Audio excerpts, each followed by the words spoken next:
Biology में सभी NCERT पढ़ते हैं, लेकिन सबके 360 में 360 नंबर नहीं आते नीट में बायोलॉजी के पेपर में। जिन लोगों के 360 में 360 नंबर आते हैं वो कैसे तरीके से एनसीईआरटी पढ़ते हैं, क्या क्या फैक्टर्स फॉलो करते हैं जिससे वो 360 में 360 नंबर लेके आते हैं, इन सारे क्वेश्चंस के आंसर आपको आज इस वीडियो में मिलेंगे। Hello, I am mega Sharma and I am second year MBA student.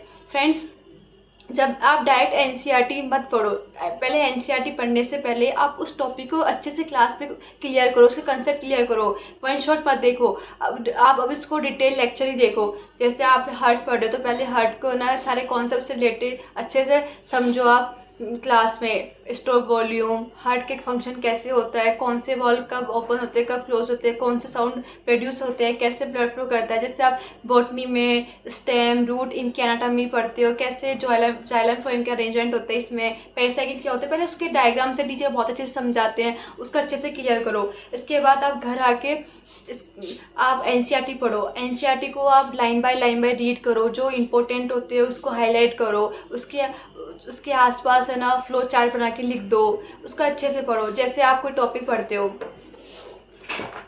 जैसे मैं ऐसे टॉपिक पढ़ती थी मेरे नीट प्रिपरेशन के टाइम, जैसे मैंने पढ़ा, जैसे मैंने फीमेल रिप्रोडक्टिव सिस्टम पढ़ा, तो इसके पास में जो इम्पोर्टेंट है मैंने डायग्राम में सब लिख लिया। जब भी मैं रिवाइज करती थी तो डायग्राम में देख लेती थी, तो मुझे पूरा कॉन्सेप्ट जल्दी रिवाइज हो जाता था।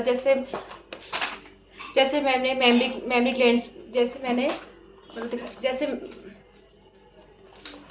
जैसे मैंने मेमरी ग्लैंड्स पढ़ी, ये पूरा पैराग्राफ होता है, इसका अपन पैराग्राफ से पढ़ते तो कंफ्यूज हो जाते, तो मैंने इससे पढ़ के क्लास में समझा, फिर घर आके पढ़ा, तो मैंने इसमें यहाँ पे फ्लो चार्ट में सब लिख लिया। जैसे एल्वेलाई से है ना सिक्रेशन मेमरी ट्यूब्यूल्स पे जाता है, डक्ट्स में जाता है, और मेमरी डक्ट से मेमरी एम्पुला, लैक्टिफेस डक्ट, ये सब मैंने अच्छे से देखो यहाँ पे सब लिख रखा है। तो आप फ्लो चार्ट, आप है ना एनसीईआरटी में फ्लो चार्ट बनाओ, जिससे आपको पूरा, जैसे मैंने अब ये हो गया मेरा फॉलिकल्स का है, पूरा बताएगा प्राइमरी फॉलिकल्स और कितने होते हैं, काउंट नंबर, जैसे 60,000 से 80,000 हो जाते हैं प्यूबर्टी के टाइम, फिर मियोसिस होता है, कौन प्रोफेज फर्स्ट में अरेस्ट रहता है, ये सब मैंने लिख रखा है। तो पूरा कॉन्सेप्ट जल्दी रिवाइज हो जाता है, इससे मल्टीपल टाइम्स है ना मेरे को कॉन्सेप्ट रिवाइज करती रहती हूँ मैं ऐसे।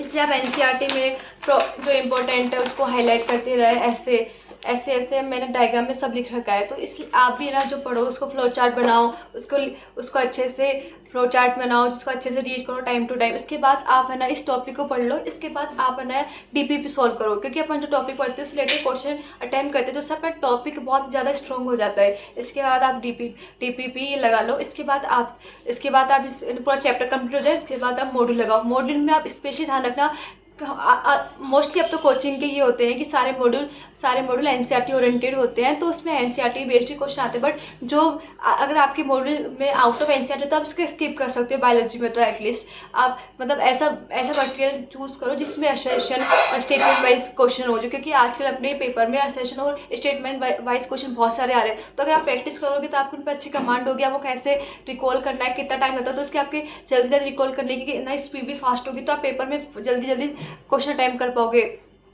इसके बाद आप पीवाईक्यू करो, क्योंकि नीट में पीवाईक्यू करना बहुत मुश्किल से आपको आइडिया मिलेगा, क्योंकि बहुत सारे पीवाईक्यू ऐसे के एज इट इज उठ के पेपर में आ जाते हैं। तो पीवाईक्यू स्किप मत करना। अगर सेम क्वेश्चन उठ के नहीं आएगा तो अगर आप पीवाईक्यू जो क्वेश्चन है तो उसके आसपास की आप सारी लाइनें पढ़ोगे, तो उसमें से क्वेश्चन आएगा तो आप अटेम्प्ट कर लोगे।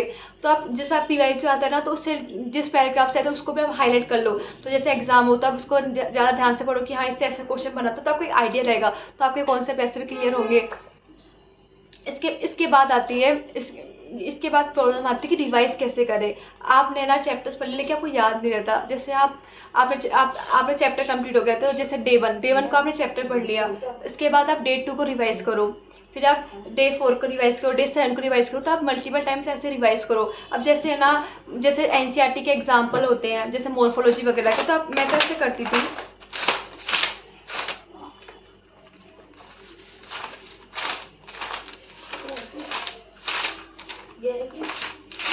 जैसे मैं तो अपने ना ऐसे शॉर्ट नोट्स बना के रखती थी, जैसे स्टेम के हो गए, ऐसे ना मैंने सारे एग्जाम्पल लिख रखे हैं। ऐसे मैंने सारे एग्जाम्पल लिख रखे, तो मैं उनको टाइम टाइम पेस्ट जहाँ भी पढ़ती थी वहाँ पेस्ट कर देती थी, वहाँ पर रिवाइज करती रहती थी। अब जैसे ये एब्रीवेट जैसे ही फुल फॉर्म होती है ICBN की, ये सारे फोना फुल शॉर्ट फॉर्म्स मैंने एक पेज में लिख रखी है। तो ऐसे आप शॉर्ट लिख सकते हो, तो इसमें क्या होगा, आपका टाइम वेस्ट नहीं होगा, क्योंकि एग्जाम्पल्स को डेली रिवाइज करना होता है, अगर आप रिवाइज नहीं करोगे तो भूल जाओगे। अब जैसे आप एनिमल किंगडम है, एनिमल किंगडम पढ़ते हो आप, तो उसको आप ना जैसे कॉन्ट्री साइज से ओस्ट्रिच साइज, जैसे आप रेट, जैसे आप ना एक टेबल बनाओ कि हाँ इसमें कौन कौन से फ्रेश वाटर होते हैं, कौन से ना मरीन वाटर होते हैं, ऐसे किस्म, ऐसे ऐसे आप ना उनको किसमें कार्टिलेज जीनस है, कौन सा किसमें बोनी स्ट्रक्चर, तो आप उसमें एक पेज में ऐसे टेबल बना के लिखो, तो आपको ऐसे याद रहेगा, जैसे आप रिलेट कर पाओगे। अगर आप डायरेक्ट ऐसे पढ़ोगे रटोगे तो आपको याद नहीं, उससे रिलेट करके पढ़ो, इसमें ये आया, इसमें ये सिस्टम है, ऐसे।